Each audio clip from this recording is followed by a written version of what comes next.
Okay, we're going. Oh, it's me. It's been a while.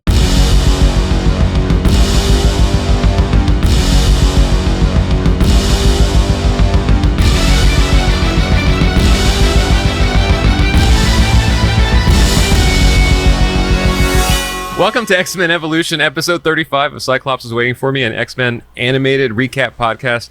I'm Rod, and I am actually nourished today. I went for a hike, and I thought I was going to be tired like I normally am, but I had an Impossible meatball sub, and I have protein and vitamins in my body now, so I'm ready to go. And I'm JC, and at the time that this is posted, I will have just been at We Can Be Heroes Comics, who's doing an autograph signing that is going to have the voices of Morph, Magneto, Storm, Rogue, Nightcrawler, and I forgot who the last one was, but I'm sure I'll just update the pictures of the stuff I got signed by them. Cyclops is Waiting for Me is our weekly podcast series. We're going back and watching every single X-Men animated episode that we can find. This podcast started with the original 1992 X-Men the Animated Series, building up to the release of X-Men 97. Along the way, we also launched our companion show, the Xavier Files, with interviews of members of the X-Men community, including voice actors from the series. And since season 2 of X-Men 97 is now a ways off, we're getting back to the second half of our first ever watch through for us of X-Men Evolution. Some quick reminders: we're a recap show about a series that started over 20 years ago. I keep forgetting about that because we spent the last few months in current stuff. Talking about last week. There will be spoilers. If you don't want to spoil for you, pause the podcast, watch the episode, and come back. We're currently not sponsored by or affiliated with Marvel Animation, Disney, or Disney Plus in any way. And don't forget to follow us on social media at Cyclops IWFM Pod on Instagram, TikTok, Threads, Twitter, and Facebook. And Rod, for the most part, I've remembered to at least throw the clips up every week onto Threads. And now when we do a picture post, it auto posts to our Threads too, so it makes it look like we give a shit about that platform. Beautiful. Maybe we'll get into the Threads bonus program because I'm not in it. I mean, you have access to the account too, so we could just both post stuff. No, the bonus. I know. We have to post stuff to get the bonuses, though. I don't think that's the thing. It's really random. I have friends that got offered the bonus that never posted on there. And then that's why they started. It's a whole thing. I've complained to Meta. Meta, if you're listening, I've already talked to your help desk at VidCon. Please get back to me like you said you would. Now into the show. Today we're going to be talking about Season 3, Episode 5, titled Blind Alley. I forgot to look up if this was a dated phrase, because I get why they named it this because of what happens in the episode, but it seems like that they normally do like play on words and double entendre stuff or whatever. I'm looking that up. Is your Blind Alley meaning? Aired October 19th, 2002, and currently sits at a 7.4 star rating on IMDb. Blind Alley, a course of action leading nowhere. I had never heard that phrase ever before in my life. I guess that kind of describes what happens in this episode, because right before recording, we both talked about how few notes we took on this episode. Yeah. Also, can't help now but wonder if that was also a reference when they named the character Blind Al in the Deadpool series. Oh, I thought it was just to be offensive. I mean, it did that too. Yeah. Speaking of, we both seen it. I've seen it 3 times now. How fun was that? I had a great conversation about that today with people. It is not a perfect movie. It is exactly what I wanted it to be, and I had a great time watching it, and that's all I needed. Yeah, I mean, I think the whole point of the movie is, I mean, you're allowed to not like stuff. Mm-hmm. That's fine. But I think the whole point of the movie is, don't worry about it. Whatever it is, you were like timelines, whatever. The whole point is that it gives you the feeling, or at least gave me the feeling of like mashing your action figures together, and it was fun. And my brother specifically, I think I even said on this podcast, my brother only had one wish for the movie: to see Logan put on the cowl in the yellow outfit and then do a pose. And they did it twice. And he did the really uncomfortable pose where it's like the shoulders forward, elbows back. It's like the human body does not work like that. Yeah, you got to know that they had the comic book on set, and they were like, okay, here's where we're going to land. There's one cover that got referenced 700 times probably. Yeah. Right. And then on bonus, my younger brother's name is Peter. So I guess minor spoiler here, for the third act, when all the Deadpools are cheering for Peter, it's like, there's not a better way for this to end for my brother. Like this, and then so when he left the movie, he texted me, I wanted nothing else from a movie. This movie gave me everything I wanted. Yeah. Like, I was like, I can see that. But we can talk about that later. But it was funny. If you haven't seen it yet, it's worth going to see for fun. Don't go expecting like end game level like stakes and connectivity and stuff. Yeah, we won't be able to record our Deadpool or Deadpool and Wolverine watch along until that comes to Disney Plus. So we got some time. Yeah, and that'll probably be like next year, because it's still making too much money. Yeah, it's gonna hit $1 billion. I mean, it's like right there. Yeah, so it'll probably be like what, like they're gonna do something funny, right? St. Patrick's Day or something dumb. I don't know. I don't know. You make all the fucking dumb predictions that come true. So Okay, I guess that's my dumb one because I didn't think about it. St. Patrick's Day, is that the one?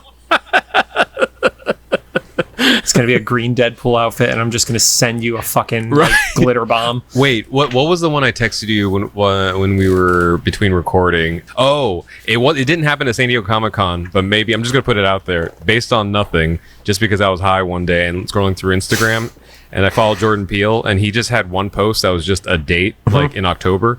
It was like, and it was in a kind of a thin font. And I was like, what if all this delay on Blade is that Disney's going to announce Jordan Peele directs Blade? That would be a mic drop, wouldn't it? Let's get into the show. Yeah. So it opens up with Area 51. Yes, it does. I know it's not the 90s. It's basically the 90s. That's, of course, it has to. I guess early 2000s was still like an Area 51 kind of craze. Yeah, there was just like, there was some fascination with it. And then obviously the last time we saw it was when, they had to bust in there to get all the captured X-Men and Brotherhood kids, and they left Mystique behind. Yeah. So I'm glad that this show does so many flashbacks, because even though it wasn't between seasons, it was basically between seasons for us, because this was episode 5 of the season. But we've spent 3 months between episode 4 and this one. 4 months? We're 4 months because we had enough interviews too. Oh yeah. Yeah. And so when the one soldier was like, how did you even capture her? I was like, yeah, how did you capture her? And then she had the flashback, like, that's right, because I made the joke about Cyclops having a habit of leaving shapeshifters behind during battles. Like often. Yeah. Yeah, and then you have the moment where the doctor's like, oh yeah, we need to get some like additional restraints, and then leaves the other doctor behind him like, you fucking idiot. Yep. As far as I could tell, the doctor names, Dr. Eden, like they were just. This show does not do the Easter egg thing, so I've actually now after this session of recording given up looking for Easter eggs from this kind of stuff. So watch like season 4 being like, we decided to do Easter eggs. Yeah, they're like, we hired Larry Hughes to consult. I do love though the soldier that she does turn into and almost like knocks out, and he just yells into his radio, she looks like me, and then he says its name, and I'm like, that's gonna get you shot, bro. Right? And also like I don't, maybe it was just me reading into it, but like they showed a shot of another guard outside hearing the message, and the way they animated him, it looked less like confirm and more of like a, I don't know who Chris looks like. No, I mean, think about it. You're on a major base. Do you know what every other soldier looks like and know their name too? Yeah. And also it's kind of dumb, because that's the reason she changed in the first place, right? Because they announced over the speakers, like, looks like Dr. blah, blah, blah. Yeah. And then they announced over the radio, and then she changed again to Raven, right? I always say crows, but it has to be Raven. Yeah, she goes around a corner and flies off with the well-placed flock of ravens to disappear with the group. Yeah. Oh, that makes more sense for her. Okay, because I just assumed she turned into all of them, but we haven't. No, we haven't seen yet that she can turn into many animals. She could wild shape. She can't summon animals. Two very different druid abilities from D&D. I'm still not quite sure, especially because later when she does another morph into an animal, it doesn't happen the way I think. It's more like a Star Trek teleport. It literally looks like the teleport thing from Mr. Fantastic from Multiverse of Madness, like the way that it like shapes around her and stuff like that. It was definitely not how I pictured an organic shapeshifter changing not just their appearance, but literally their entire like body composition. Yeah, that was a budget. I'm just going to go out there and say I do not like the version of Mystique that turns into animals that are not humanoid. That just, it doesn't click for me in the same way. It is weird. There's a few things with powers. You can see that there wasn't. I just mentioned Larry. There wasn't a Larry around to kind of like spot check power stuff.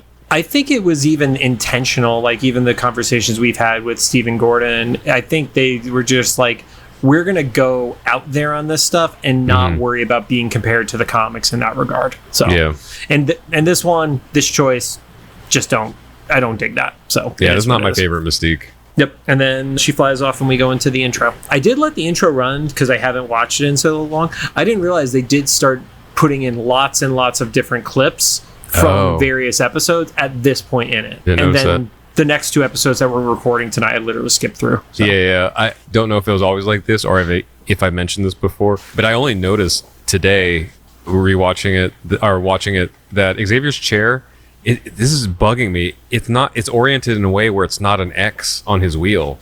It could be an X, but they orient it so it's like a T or a cross. Come on, you were so close. You were right there. It's the shot where everyone's posing, so it would make sense for things to be, it's at the very end of the intro. Y'all are posing. What kept you from just making it an X? Like, the shape was there. It's just turned, a few degrees. Oh, yeah, it's weird. In a lot of the artwork for it, it is vertical as opposed to the diagonal. You're totally right. It's so, okay. Reminder for future John, when this episode airs, you got an Instagram post. There you go. And then my note here when the actual episode opens up is, okay, so child labor at the mansion. We're definitely in the early 2000s. Yep. We have Magma, who is fixing the road. You have Sunspot, who's nowhere near. Like, I when we were interviewing Guy, I forgot that Sunspot was even in this fucking show because he's such a non-factor. Same, and it was weird seeing him here because when he's powered up, he looks kind of the same. They animate him very similarly. Right, because that is where it is accurate to the comic from the power-up perspective. But I just wasn't ready to not hear some like quippy, fuckboy thing come out of his mouth or something. Like, it was wild. Yeah.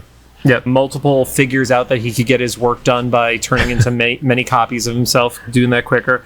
I put Spike almost kills Rogue. Oh, she's right. hanging up something, and then he spikes the entire living room, and she's like dodging, getting like murdered by him, basically. That's right. And I forgot that she hasn't run into Carol Danvers yet, right? So she's not like invincible. She's just strong. Or if even at all in this show. Yeah. I say yet just because I feel like there's so many things that are like, this is supposed to be kind of like a loose prequel to, like Jean and Scott's relationship and stuff. Right. But we also know in this show that it does end on a cliffhanger and didn't get what people would want as a final season. So who knows what's going on with that.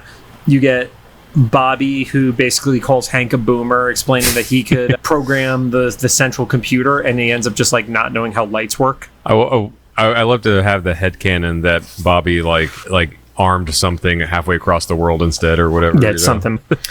You have Thirst Trap, Scott, and Logan up on the roof, putting a satellite dish up. I wish I get it. It's hot. You're on the roof, but like... And then Cannonball shows he has no control over his powers because he's literally just like speeding forward and bouncing on the ground like you're skipping stones on a lake. Yeah. Didn't Multiple go through puberty? Or did I just imagine he looked like he's more grown up than we've seen him before? You're imagining stuff. Okay, because like he seemed less childlike than I remember previously. Because previously he was like, "Are you 8?" And now he seems like a teenager. Now he's 11. Yeah. Kitty goes through the roof with a cable. I had questions about that. Like, I know she can phase through with the cable, but once she stops and the cable's through the ceiling, is that still functional? Like, I guess it displaces. Is that what we decided? I know we're not supposed to ask questions, and I just said that about Deadpool, but it just... I used to work in an audiovisual video company, and I was like, oh, that would have been handy, unless the cable doesn't work. When you know. So she phased the cable with her, got it up to the roof, and then let it not materialize, whatever making it whole would be, and then she went back down. Yeah, because later in another episode where she's driving, the car doesn't lose all electric function. So this version of Kitty's power, if she phases through something, it fucks it up, but if she phases the thing, it doesn't fuck up the thing. Okay. I guess that makes sense. Yep. That is handy, though, especially with wiring a ceiling. You don't have to drill through everything. Yeah, so she's handing the stuff off, and Scott starts asking Logan about, like, relationship-type stuff. Oh, yeah. Which it's weird, right? Well, I love because this version, because of the age difference, they don't mess with the whole Logan-Jean story at all. So it's just funny having the context of every other version of these characters, where this is the one time Scott could ask Logan's advice about Jean, and it's not actually weird and creepy. And that has to be like why this scene happened, right? So they can like kind of touch on the issue without actually having this really inappropriate relationship, which I guess arguably the other ones are not great either, because what do we establish? Like Wolverine's like 200 plus years old now. 100. Or I guess I'm still thinking Deadpool. Yeah. And Jean's probably like 30s. Yeah. At oldest. Yeah, it's like a 60, 70 year difference. You're not wrong about that. Yeah. But Logan just is kind of like, yeah, I remember there was this one bike and I delayed and then I didn't get it. And it's like, cool. If it's not Sabretooth, he's not in love with it in this show. That was his nickname for Sabretooth. The bike. Wow. There's so many things you can read into on that. I'll let you do that. And then Wolverine is just finally like over it. And he's like, if you don't tell her, I'm just going to do it for you. Like, he's just so over the bullshit. And that's the one, like, double entendre line I got from it, because it was like, oh, yeah, in the other versions of the show, it's if you don't go for it, I'm going to go for it, as opposed to I will tell her on your behalf. And then a raven, like, flies across, and I was like, oh, she got there quick. Yeah, because these are, like, supersonic ravens. I mean, why not? She can turn into animals now. From New Mexico, or is it New Mexico or Nevada? Nevada for Area 51, right? I think it's Nevada. I haven't thought about Area 51 in a long time. That bird flew fucking far. Right.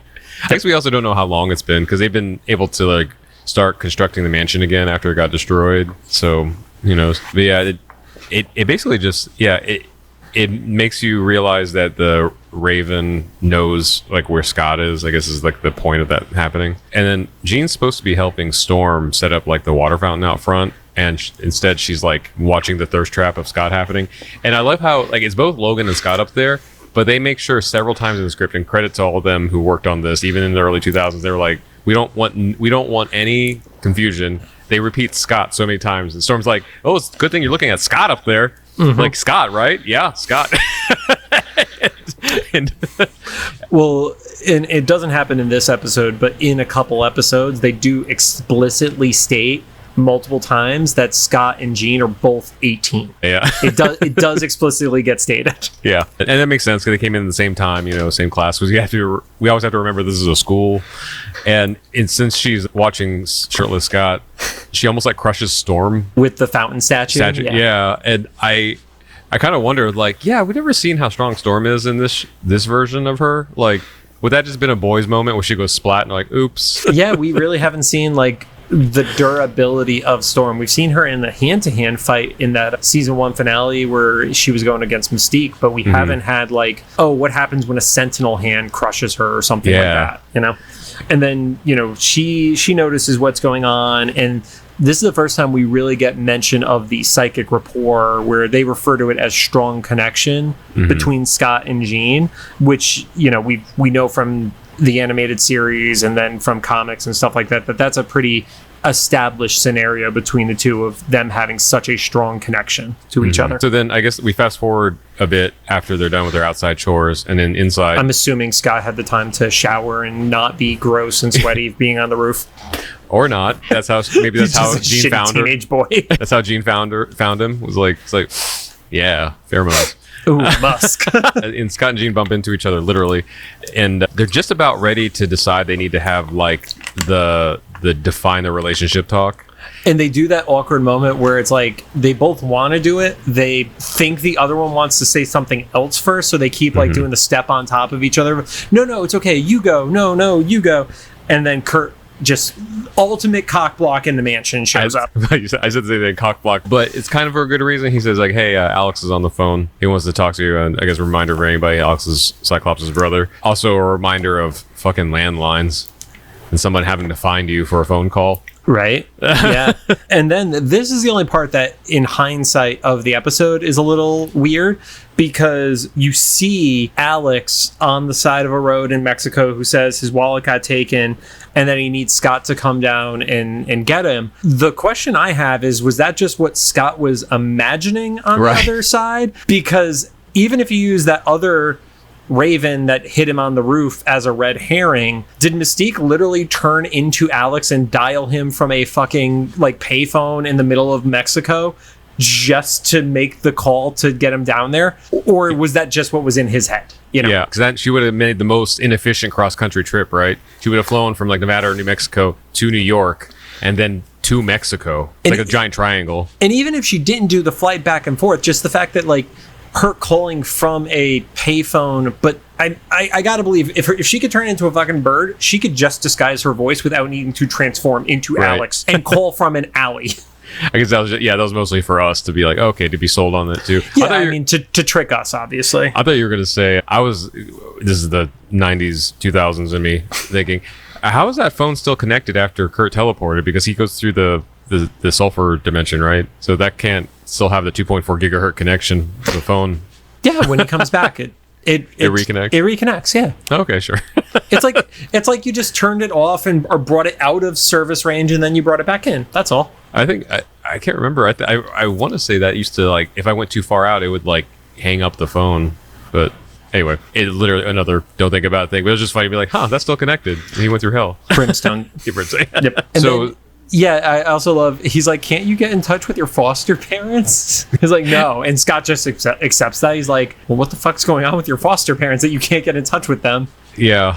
It was a lot. Just like, it's like sitcom logic, right? It's like, okay, Yeah. well, I guess I'm gonna go get you. Yeah, I need to come get you, even though I have no certificates that prove I am your brother, and then get you to cross international borders to come back into the United States. It's also interesting that he said, "I'll see if I can get a flight out." It's like, my brother, You have a jet. you have a hangar full of air vehicles. Yeah, you have Okay. multiple air vehicles. You flew one to Nevada a couple weeks ago. Yeah. And you've had, I think, other members, I forget if this show specifically, but at least in the X-Men universe, other members of the team fly you very long distances on their literal backs. I don't know if in this one they've done that, Maybe. but I mean, let's go with just the hangar full of aircraft. Yeah. And so he tells Jean, like, well, I guess it's going to have to happen later. And she also just accepts. I guess it's his family or whatever. Or maybe if you're going to take a plane out, you can talk on the way over or take the jet to get, I don't know. There's so many. I think I was mostly just surprised that she didn't go with him and they didn't take the jet. But again, sitcom logic, quote unquote. Yeah. And we have to remember they're not in a relationship yet. So maybe it's not quite that so far. Yeah. And they don't know he needs saving so far. They just think he lost his passport, right? Yeah, they think he's just an idiot teenager. That's valid. So then it just like hard cuts to Scott landing in Mexico on a regular plane. Alex was at least there for A few hours. God, that's it. It's another Half a 8 day. to 12 hours, probably. Yeah. And I love the plane. I know there's no shade on the animators because budget and stuff, but the plane was literally just like a JPEG that like got zoomed in on to show approaching. I love it. And he goes and finds Alex, and surprise, it's not Alex. It's Mystique, and she has knockout gas. Smoke bomb. Of the airport too. Like the security at that Mexican airport is trash. Right. And then he wakes up in the middle of the desert with no glasses. Which I have to admit, great premise. Like that, it's almost like a Seven or like a Saw kind of premise, right? Like just not knowing where you are and being like severely disadvantaged. You know, like, and I love his whole thing is he knows he shouldn't open his eyes, but a couple times he decides to chance it. Here's the thing about that I'm thinking, like, what would I do in his case? I would find a spot on the ground and I'd look at the ground and then slowly look up to just like make sure I'm not like hitting buildings and shit like that. I feel like he could have done it better, and he's had enough experience with having fucking optic blast eyes that he should have been able to see more shit. But I did appreciate that they took the first person perspective and actually showed, like, you know, he's like, all right, I'm gonna open my eyes, and you see, like, you know, the ruby color across everything. And it's like, cool, I didn't blow up any houses. So he is different than the Scott from 92 who blew up abandoned buildings. I do remember he said, good news, nobody was there. Bad news, nobody was there. I was like, I get what you mean, but if you didn't know this context, be like, you kind of hope to kill somebody? Because I think you yelling would have been enough if anybody was in like audible or visible range. But you know, whatever. No.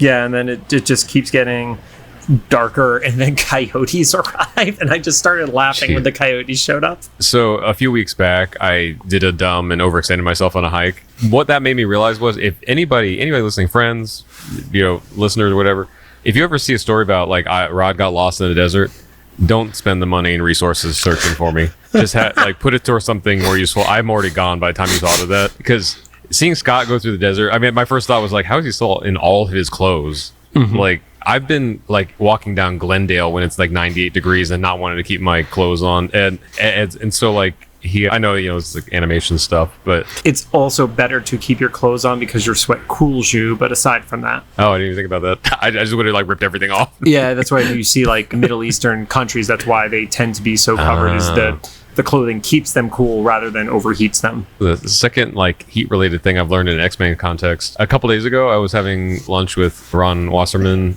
you know, original theme songwriter, and one of the Newton brothers, current X-Men composers, and they brought that up because me and Ron got hot coffee, and Andy from Newton Brothers got like iced tea, and he's like, you guys are actually more right. And he said, he gave some anecdote about like a doctor friend of his being like, hot coffee makes you feel cooler for some biological reason. I was like, yeah, we're gonna go with that, and not just I needed caffeine and didn't know if they had iced coffee.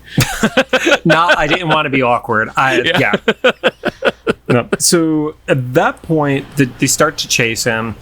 Jean wakes up in the cold sweat, and that's where Professor X just totally gaslights her in the way he's like, well, I can't sense Scott if he's that far away, so there's no way you can sense Scott if he's that far away. Yeah, I don't like this Xavier. Xavier sucks, dude. I think we've said that before, but like, of all the people to discount her, anybody, this man has literally seen the impossible happen on a daily basis, and he's like, no, that can't be it. I mean, we do have that kid that teleports through hell to go from room to room, but you sensing someone you care a lot about, that's impossible. Go back to sleep. You see the coyotes are getting closer to Scott. He just starts shooting the coyotes, but he's not unleashing on them, because we've seen what he could do when he unleashes, like with fights with the Juggernaut and stuff like that. Yeah, but he's just like kind of pseudo zapping the coyotes, and I'm like, dude, if you're in the desert and they're trying to eat you, and like one has bit into your shoulder and you're all scratched up, and you gotta let loose. I'm sorry, like, yeah. I love animals, but if it's do or die, you gotta do something. Yeah, they're literally gonna do this, would do the same thing to you, and are going to. Yeah, imagine coyotes with optic blasts. New irrational fear unlocked. Rod is never going to go on a hike again in LA because of that. Not even that. There are little coyotes that walk up my driveway, because I live in a part of LA where like coyotes are just like stray dogs just walking around everywhere. Now to imagine them having optic blasts. But yeah, he did pull his punches, because I noticed in earlier scenes when he shot at like the ground and stuff, he like would take chunks of the ground out. But when we shot the coyote, it just like it was like a really hard punch. Yeah, it was a punch. And then the coyote got back up. Yeah, and there were like fucking 12 of them, so they're like, we're just gonna keep going. As that's happening, the blasts do at least alert two workers from an oil rig, and are just like seeing flashes in the desert. If I was those guys, I would be so freaked out. I would worry that was like the aliens were coming. Right, especially because they're kind of near Area 51, right? Or no, they're in Mexico. Oh, that's right. They're okay. I keep forgetting for the Mystique's whole flight pattern messed all of this geography up for me. But yeah, it's funny that it turns out the one thing that he was holding back from doing could have helped him earlier. Mm-hmm. You know, like, yeah, I guess you don't want to look in the sky because of planes and shit, but like he didn't. Do we know? To our knowledge, didn't hit anything in this fight. You know, I mean, in the air. It's what saved him in that episode with Alex, where they were stuck in the middle of the water. Was him just shooting wildly into the sky. You know, that's right. But yeah, Scott won't kill the coyotes. He ends up like getting knocked off a ledge, and then the coyotes like very like gingerly follow him down. They're like, fuck yeah, we're getting dinner tonight. And then he gets saved by these workers, and Mystique is pissed off and is like, well, fuck it, I have to turn into an owl now. And that's where we get the weird transformation animation. I hope that's what went through her head. Fuck it, I'm an owl now. As official Mystique merch. Oh, if one of the two of us could actually design stuff. If Mystique was a gamer and had merch. Fuck it, I'm an owl now. Okay, if we ever get to the point where we're doing merch, that might just be our. Yeah. It's like, who could draw that isn't going to charge us? Or sue us. A lot of people will sue us, right? Yeah, so I like that she's annoyed, but she was well aware of like the surroundings, right? She's the one that dropped him off there. She knew it was around there. I think she was just literally depending on Scott being too nice to kill the coyotes. And she probably mistook Scott for me. She's like, he'll die in the desert. Nope, because he's not Rod. I mean, he's literally like the Boy Scout character of the X-Men. Like, of anybody, he's the one who's gonna survive in the desert. Because he kept his clothes on. Mm-hmm. I learned today. Yep, you'd be dead in 6 minutes. Yeah, I was almost dead in 6 minutes on the sidewalk at Glendale, so I don't know about the desert and coyotes would work. Mm-hmm. Jean is still freaking out, and then she calls Alex in the middle of the night. Right. And Alex is like, obviously, I have no idea what you're talking about. And she panics, and she's like, okay, I want to know what happened once it cut away from her. Like, what was the rest of that conversation of like, so your brother got a call from you and then flew to Mexico. I'm going to fly there with the other X-Men and see what's going on. And Alex is just in Hawaii being like, okay, I guess call me in like 12 hours to let me know my brother's not dead. You know? That's like the logic of movie telephone calls, right? Because no one ever ends a conversation like a normal person. Mm-hmm. Like they just hang up. With 7 awkward goodbyes of no, you hang up first. Yeah. So Alex is back there. He's like, well, fuck me, I guess. Yep. Also, he's just like, Gene, and it's the dial tone. That should I know it's not the next episode because we've already watched it, but that would be a great opening. Next episode is just him waiting by the still phone. Sitting by the phone. Yeah. So Scott wakes up in presumably a hospital, or at least a very large doctor's office. Oh, it's a hospital. It was a hospital. Oh, yeah, they say it later. The gang members called it out later. And this doctor's like, okay, we're going to take care of you. We just need you to open your eyes. Like, of course. It's the first thing. Well, you got to make sure he doesn't have a concussion. The doctor's right. Like, that's the thing you're supposed to do, is you're supposed to look at somebody's eyes to make sure they're not, like, glazed over and rolling to the back of their skull, I think. So that does make sense. I think I've just watched so many superhero movies, though, that whatever profession I'm in, if someone says something really outlandish like that, I'll be like, you know what? I'm not going to chance it. Because Scott's like, I can't do that. There's the one thing I can't do is open my eyes. Because what was like that comic strip I read where there's like a boxing match and like the one guy's like normal boxer and then the other guy walks up and he starts doing the the Dragon Ball thing, you know? I have no idea what the fuck you're talking about. What is it? The Dragon Ball? Kamehameha. Yeah. So his other boxer starts saying that and then it cuts to the press conference where he's like, it was very unlikely, but I wasn't going to stick around to find out. And so I think that would be me. Like, if I was like checking on like somebody I didn't know, and they're like, I can't open my eyes. It's like, bet, I'm going to trust you. Whatever your reason is good enough for me, because unlikely to have optic blasts, but I'm not going to be the one to discover it. And then that person falls into a coma, and you get your medical license revoked immediately. Right. But you know what? I didn't get my head blown off by an optic blast. So. It's true. But yeah, the doctor and the nurses force him open. And they literally just blast the ceiling off the roof off the whole hospital. So yeah, my note was like, and then Scott kills a hospital full of people. At the very least, some of those nurses lost a limb, right? I mean, shit probably collapsed in on them, and they just didn't want to address it. Yeah, X-Men have collateral damage, Rod. I don't know if you know that. At least they addressed it in this episode. Then, of all people, we cut back to Xavier Cerebro, and he's like, "Yup, he's in Mexico City," and Jean should have just slapped him right there. Well. At first, she's like, well, let's go get him. And I thought she was just like, fuck it, I'm going by myself. Like, that was also, too, yeah. I thought she was just going to be like, cool, I'm stealing the jet. Because she was so, like, insulted by being gaslit by him. Yeah, and also she was like, wait, you said you couldn't, you could have just gone to Cerebro and, like, looked this whole time? Because the one thing Xavier does say is, like, he's in Mexico City, but I can't pinpoint it this far away. Yeah, they got to like a 5-mile radius or something along those lines. Yeah, Gene's like, I'll find him, which does kind of make sense because they're establishing that rapport now. So it's like, okay, so you do kind of like this like radar for Scott, I guess. And then you cut back and he's wandering the city. And then this is very much a moment of the 90s, 2000s of finding a payphone, getting very excited because you have no other way of calling anybody, and the wire has been cut. I don't think I've ever run into the wire being cut, but maybe it's because I never lived in a big enough city for something like that to happen. I never had it happen when I needed to make a call.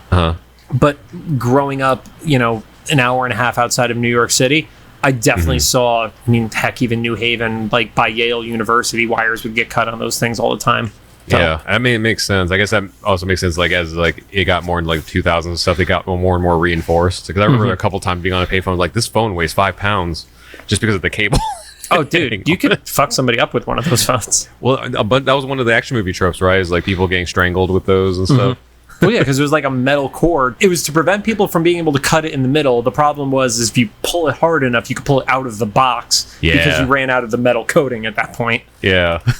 They never cared enough to solve that problem. Jean arrives in the jet with Storm, Xavier, and Logan, who are basically like, we're just going to bring the adults for this mission to Mexico. I think Xavier was like fan out. It was like, good plan. Was all kind of like, split up and see if we can find him because he's probably not going very fast. He opens his eyes, we're gonna see. Yeah, right. And then we come back to Scott blind in an alley, and he gets jumped by a gang. I feel kind of, this is gonna be taken out of context. I kind of feel bad for the gang because they didn't know that one of their members was Mystique, and that person is probably dead in the gutter somewhere. Yeah.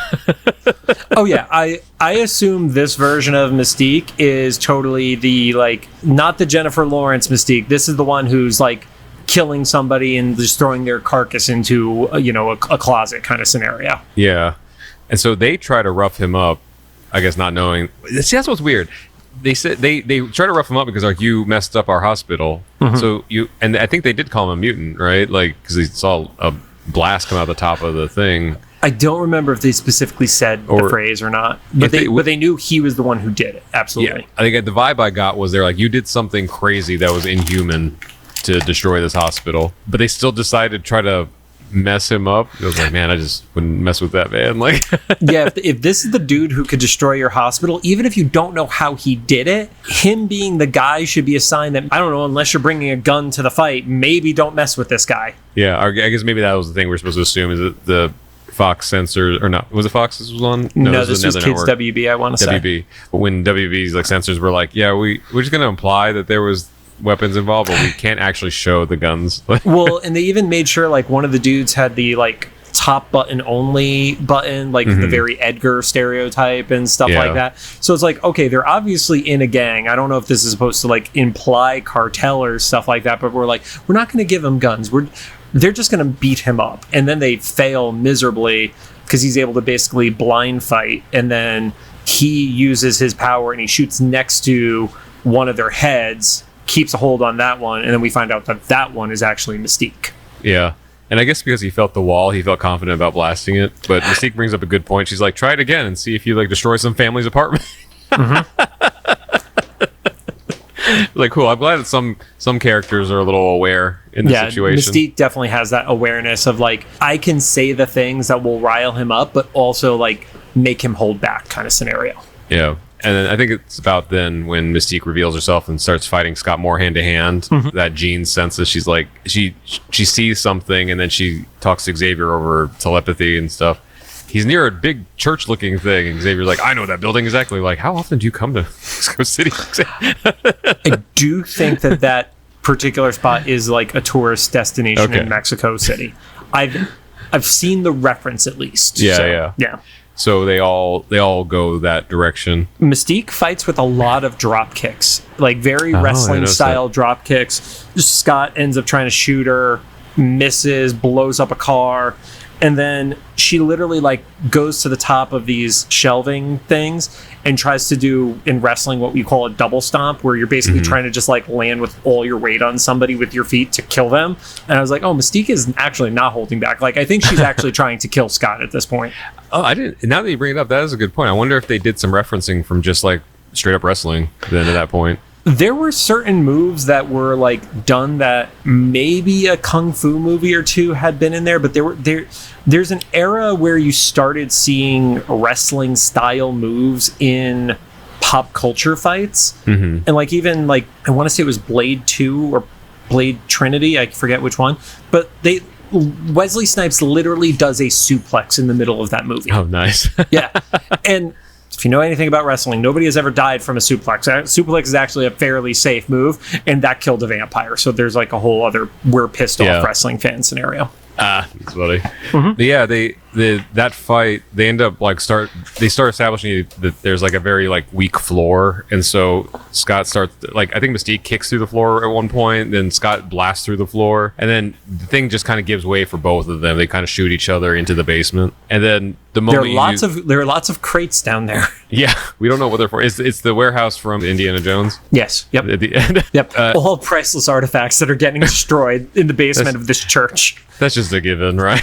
Yeah. And the what you knew was going to happen happens. Scott shoots out a light. Granted, it looked like it was by accident, but now both of them have to fight. They established the crackling noise, and he heard it. He heard it. Okay, I didn't notice that. So God, he can echolocate from his here. Okay. Or I mean, he knew the general direction of it, and then got lucky with the shot. So. I was going to say that was a relatively small light. But he knocks out the light. Also, he had faith that there was one there. Yeah, it'd be great. He knocks out one, and she's like, "This is fully lit, bro." Or she just lies. She's like, "Oh no, I can't see," and just death drop kicks him or whatever she was gonna do. Yep. But then it's more of had this been done in live action, this would have been like this shot that all of us talked about, right? Like in a Daredevil situation, or whatever, because it was a very much like a one take in the dark, like Hong Kong kind of film. Yeah, like. He's popping in and getting quick shots off and stuff like that.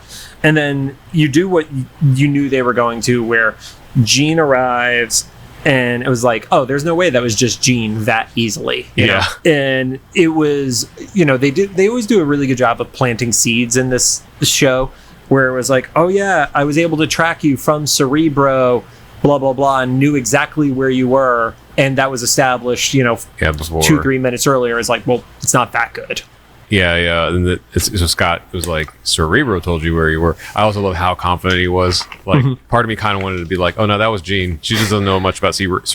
She misspoke about what Xavier said. Exactly. He blasts her, and then Mystique tries to get back, and like at the last second, she does get caught by Jean, who just... This is where we see how resilient a character Mystique is from like a durability standpoint, because she's pushed through a brick wall that would make people pop.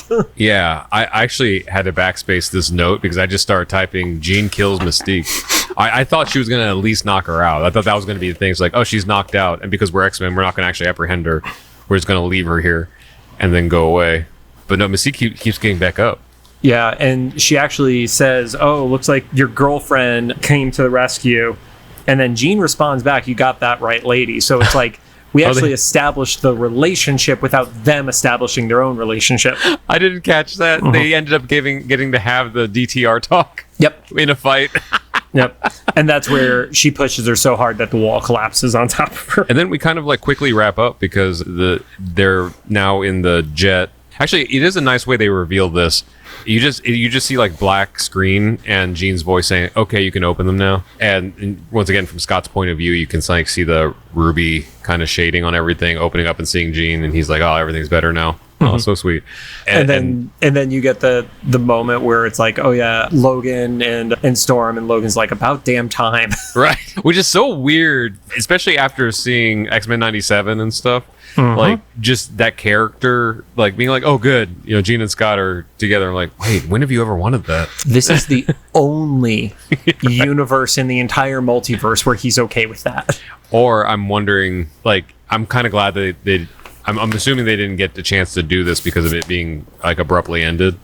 But, like, if this is supposed to be kind of like a loose prequel, if it had kept going, like, if this is supposed to be a prequel to an actual universe, that when, like, Jean and Scott do get, like, much older, you know, like a decade or so later, then Wolverine makes the move. Then Logan starts, you know, crushing and stuff. The moment she hits 28 years old, he's like, I'm in. Yeah, but once again, we have to... You knew her since she was 18.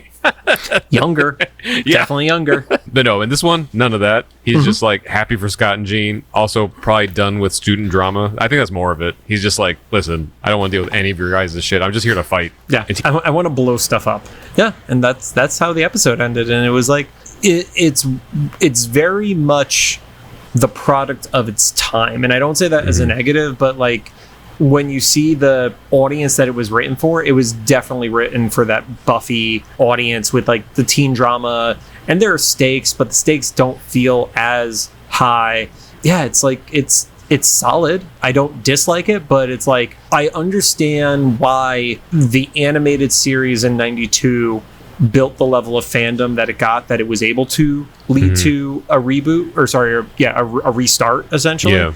And then every now and then when I see like a post where it's like, well, let's get X-Men Evolution, it doesn't hit the same way. Like it people obviously mention it, but it's not like, oh, we need to get more of it. And there's like a scaled amount of people who are asking for that right now, you know? Yeah, it's kind of like, I'm trying to think of like another show that's like that I enjoyed when I was younger, but I'm like, yeah, it's not worth bringing back, guys. Dude, the amount of work it takes. And I feel bad saying this because I know some people are mega fans of it, but like even Spider-Man 94, it's great, but I don't think we get the same thing by rebooting that show the same way we would with 97. And it had a really great ending. Yeah, arguably like one of the earlier like actual multiverses. I mean, it was the first time the Spider-Verse was ever mentioned, so. Yeah.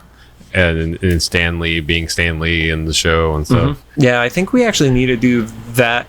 Not the Spider-Verse stuff, but at least the Secret Wars stuff we're going to have to do as a bonus episode because Storm is all over those. So. Oh, okay, I'm down for that. If I know how to get something done in this show, it's getting Rod to say yes by mentioning Storm. Yeah, so. Storm's in this, and it's not Halle Berry. Also, I guess if you're deep enough in this, not really a spoiler for Deadpool, I was so happy that Halle wasn't in this movie. In Deadpool Wolverine, because I get the nostalgia, but like, man, that would have ruined that movie for you. I could see you just walking out. You'd be like, "Fuck this movie." Yeah, no, probably. Yeah, they kept it nice and clean because they included literally Jennifer Gardner, and you'd be like, "No, Halle Berry, too far." Right. I enjoyed her cameo. She's Looked really sweet. Cool. But yeah, this episode lived up to its title in multiple ways. It did the thing. We got Scott wandering around an alley kind of blind, and also the the other definition where it didn't really go anywhere. Meaning of it, yeah. Yeah, I guess what this gave us is Scott and Gina are an official couple now, right? That's what we're supposed to take away from it. And Mystique is back in play. Yeah. Where did we left her under the ruins of the building, right? No, she had disappeared after being brought under. I'm assuming she turned into a rat. Because this Mystique can do whatever the fuck she wants. Again, she's not a shapeshifter. She's a druid doing wild shape in D&D. Yeah. So now, because of what you said earlier, I have an image in my head of her being under the rubble. Like, fuck it, I'm an owl now. And fuck it, I'm a rat now. Yeah. Well, that's what I was thinking. It's like, oh, owl won't help you. Okay, but go for it. She's like, oh, I'm more injured now than before. This sucks. I have brittle bones. Oh, I hate it, Rod. Anyway, well, thanks for joining us. If you have any thoughts, make sure to drop them into the comments for either the YouTube upload or official Instagram post about this episode. If you like what you heard, I don't know why you would. We'd appreciate a rating on the podcast that you're choosing. Say that. Find us on Apple Podcasts, iHeartRadio, Amazon Music, Spotify, YouTube Podcasts, and CastBox, which I'm still not convinced actually exists. It lasted longer than Google Podcasts.